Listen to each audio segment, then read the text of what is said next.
पूरा जोरदार से करते हैं। धन्यवाद। बहुत शुक्रिया चेयरमैन साहब। मैं इस बजट की मुखालिफत में खड़ा हुआ हूँ क्योंकि ये अहम मुद्दों पर इंसाफ नहीं करता। मिसाल के तौर पर सर, अगर आप देखेंगे मुस्लिम एनरोलमेंट जो UDIC का डेटा है 2021-22 का, मुसलमानों का एनरोलमेंट गवर्नमेंट का डेटा बोलता है प्राइमरी में 15%, यूपी में अपर प्राइमरी में 14%, सेकेंडरी में 12% और हायर सेकेंडरी में 10%। प्राइमरी से लेकर हायर सेकेंडरी आते सर 5% की गिरावट होती है। वही सरकार का AISHE का डेटा है 2020-21 का। 2016-17 में मुसलमान 4.87 थे एजुकेशन में, 19-20 में बढ़कर 5.45 हुए और 2021 आते आते सर वो 4.64% हो गया। यानी जहां पर मुसलमान 2019-20 में 19,21,000 पे आगे, यानी 1,79,000 की गिरावट आई। क्यों हुआ सर? ये इसलिए हुआ क्योंकि ये मोदी सरकार तासुब और तंग नजरी के मजाहिर करती है। इसी वजह से मुसलमानों अक़लियतों में ड्रॉप आउट रेट ज्यादा है, लो एनरोलमेंट है और वो हायर एजुकेशन तालीम को मुकम्मल नहीं कर सकते। सर 3 स्कॉलरशिप स्कीमें हैं, 5 साल से cabinet committee of economic affairs in स्कीमों की मंजूरी नहीं दे रही है सर। 5 साल से ये आपकी तासुब और नफरत नहीं है तो क्या है बताइए आप? बजट तो पास हो रहा है ऐवान में, 5 साल से आप पैसे नहीं दे रहे हैं। क्यों? क्योंकि cabinet committee of economic affairs इसको मंजूरी नहीं देती है। और मैं बताना चाह रहा हूं, आप विकसित भारत बनाना चाहते हैं, मैं तायद करता हूं, मगर क्या आप 14% आबादी को नहीं पढ़ाकर, उनको एलिनेट कर आप विकसित भारत बना पाएंगे? विकसित भारत उसी वक्त बनेगा सर जब मुसलमान समाजी, इक्तिसादी, तालीमी और माशी तौर पर ताकतवर होंगे। मगर अफसोस के साथ कहना पड़ा, सच्चाई है कि सरकार नहीं चाहती ये हो। सर मैं हुकूमत से पूछना चाह रहा हूं कि यूनिट कॉस्ट स्कॉलरशिप का 2007 और 8 से रिवाइज नहीं हुआ क्योंकि जो तालीम का कॉस्ट है उससे मैच नहीं कर रहा है। आप 3 स्कॉलरशिप को डिमांड ड्रिवन नहीं कर रहे हैं।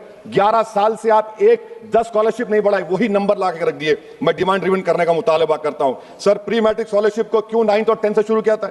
Sir highest drop out rate मुसलमानों का है और हमारे मसीहा वेस्ट बंगाल में बैठे, वहां पर ड्रॉप आउट रेट मुसलमानों का 23%, आसाम में 30%। आसाम की सरकार गोली मारने का वीडियो कम बनाएगी तो शायद मुसलमान पढ़ ले तालीम में। सर मैं मुतालबा करता हूं कि मौलाना आजाद फेलोशिप को दोबारा शुरू किया जाए ताकि अक़लियती और मुस्लिम बच्चे एजुकेशन मुकम्मल कर सके।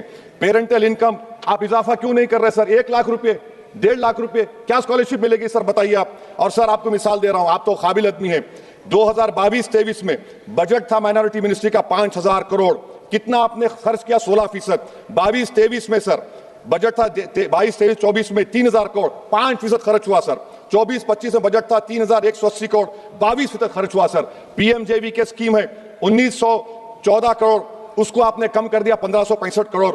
तो मैं सरकार से मुतालबा करता हूं कि मिनिस्ट्री ऑफ माइनॉरिटी के बजट का 10,000 करोड़ कम से कम होना चाहिए। तासुबियत को खत्म करिए आपकी स्कीम में। सर दूसरी बात, इनकम टैक्स के बेनिफिट मिलती थी हमारे फौज के सिपाहियों को जो विकलांग थे, आपने इनकम टैक्स बेनिफिट छीन लिया उन लोगों को। ये कैसा इंसाफ है आपका बताइए? जो फौजी सर्विस में है, अरे प्राइम मिनिस्टर अगर एक ट्रेन की झंडी दिखाएंगे तो उससे बढ़ के पैसे खर्च हुआते, तो आप क्या बचा रहे? सर 11-12 साल से वजीर आजम मोदी हैं, हमारी एयरफोर्स का स्क्वाड्रन गिरकर 29 पर आ गया। 12 साल से आप प्रधानमंत्री हैं, हम एक मिड एयर रिफ्यूलर एवैक्स को नहीं बढ़ा सक रहे। पाकिस्तान के पास हमारे ज्यादा एवैक्स है और ऑपरेशन सिंदूर में हमने देखा कि कितनी तकलीफ हुई। सबमरीन का शॉर्टेज है, आपको फिक्र नहीं है सर। और हम 3rd एयरक्राफ्ट कैरियर हम भूल गए। आखिर कैसे हम चाइना को इंडो पैसिफिक में रोक पाएंगे? ये देशभक्ति नहीं है सर। हमारी फौज में कमी है। क्या ये मुल्क इतना कमजोर हो गया कि हम अपनी फौज में बच्चों को भर्ती नहीं करा सकते?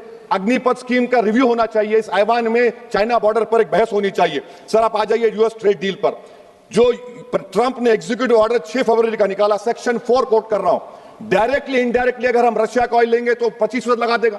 कौन है सर वो गोरी चमड़ी वाला वहां बैठकर हमको बोलने वाला? किस हमने इस मुल्क को आजाद इसलिए करवाया था कि वहां बैठकर बोलेगा मैं जिससे चाह तेल खरीदूंगा। तुम होते कौन हो? तुम मेरे माई बाप हो क्या?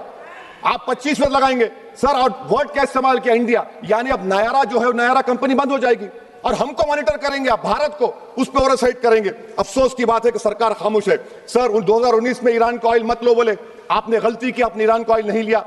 तो अमेरिका ने कहा कि इराक से लो, कंपेरेबल रेट पे, कंपेरेबल रेट पे, मार्केट रेट, नॉमिनल प्राइस पे नहीं। आज US कह रहा है कि मोनोपोली रेट पे लो। कहां है सर? क्यों हम क्यों कर रहे हैं? क्यों इतना गिर रहे हैं इस गोरी चमड़ी वाले के सामने? आखिर हमारी हमियत कहां है सर?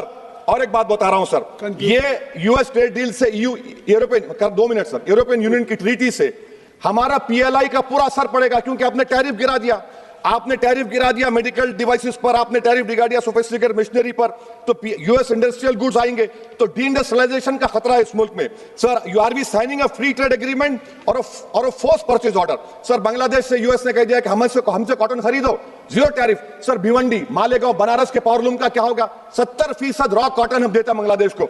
सर, एमएचए का बजट 5.7 बढ़ गया, डिफेंस का 15.99। मैं सरकार से मुतालबा करता हूं कि वेनेजुएला में जो हुआ, आप एक ऑपरेशन इंसाफ करिए।